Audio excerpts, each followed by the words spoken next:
Praise the Lord. இந்த புதிய நாளிலும் கூட கர்த்தருடைய கிருபை நாளே நம்மை தாங்கி வந்தபடி நாளை கர்த்தரை ஸ்தோத்தரிக்கிறேன். நீங்கள் பலவீனத்தோடு இருக்கிறீங்களா?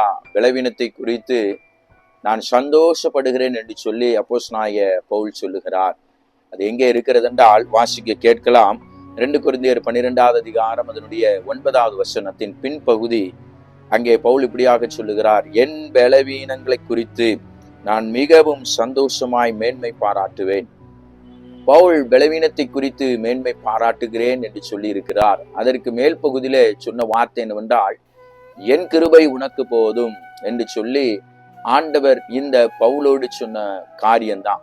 பலவீனமா இருக்கிறீங்களா? கர்த்தருடைய கிருபை உங்களோடு கூட இருக்க அந்த கிருபை உங்களை பலப்படுத்துகிறதா இருக்கிறது. பலவீனம் வந்தாலும் பலப்படுத்துகிற தேவ கிருபை உங்களை பலப்படுத்துகிறபடினாலே எல்லா விதமான வியாதியையும் எல்லா விதமான சரீர நோயையும் கர்த்தர் போக்கி தேவையான கிருபைகளை அவரே உங்களுக்கு கொடுப்பதற்கு போதுமானவராய் இருக்கிறார். பலவீனத்தை குறித்து வருத்தப்படாதீங்க. கிறிஸ்துவுக்குள் படுகிற பாடுகள் அது ஒரு நாளும் விருதாவாய் போவதில்லை. இந்த வார்த்தையை கொண்டு தொடர்ந்து விசுவாசத்திலே அதிகரிங்க. கர்த்தர் தாமே உங்களை ஆசீர்வதிப்பாராக. ஆமென்.